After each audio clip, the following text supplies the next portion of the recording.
let's focus on one figure who's been really at the center of the anti-Trump resistance, who I think has a contributorship now at CNN. John Brennan, former Right. CIA director, called Trump a traitor after he held a summit with Vladimir Putin where they were going to discuss new treaties to limit intercontinental ballistic missiles, something that I think was good for humanity.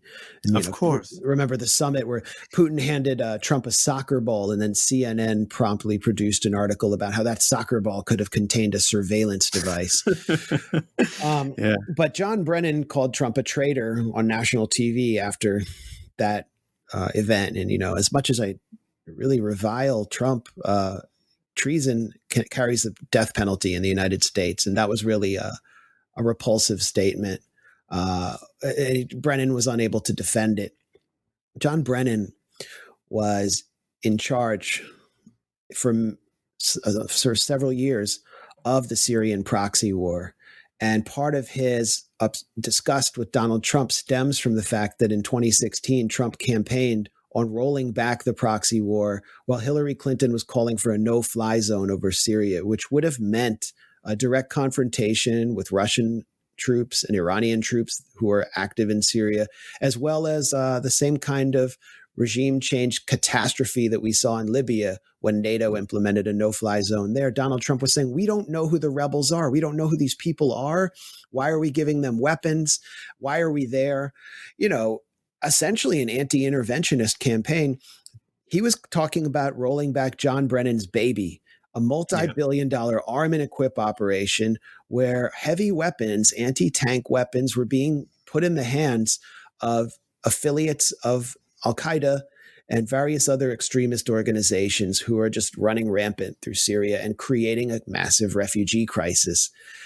John Brennan loved that big operation. All CIA directors, they love these big semi-covert operations. It gives them and their people something to do, and they send in tons of field operatives. Brennan thought, Trump is handing Syria over to Russia. Brennan was responsible at the same time for what took place in Syria, where we've seen the worst refugee crisis since World War II. And I think there is absolutely no doubt that if the U.S. hadn't embarked on Operation Timber Sycamore, which was really first conceived under David Petraeus as CIA director, but carried through under Brennan, we wouldn't have seen the refugee crisis. We wouldn't have seen large areas of Syria fall to the Islamic State. And now Idlib is under the control of Hayat Tahrir al-Sham, which is a rebranding of Al-Qaeda's local affiliate, Jabhat al-Nusra. We wouldn't have seen that take place. It wouldn't have been possible for them to take over cities or parts of cities like East Aleppo. And we wouldn't have seen Syrian people leave because they were fleeing in terror.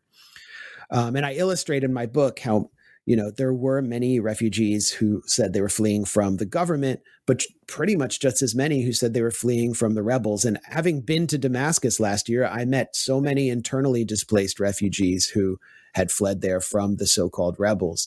So that's John Brennan's legacy. And so what else is John Brennan's legacy? What did Donald Trump campaign on besides rolling back the Syrian proxy war? He also campaigned on Islamophobia, the hatred and fear of Muslims. And I illustrate in my book how Islamophobia is sort of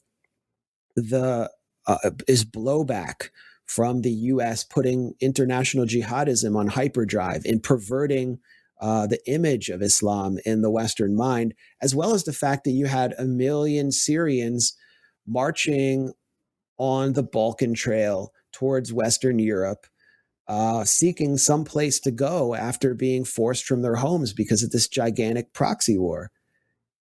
What is the result of that in Europe politically?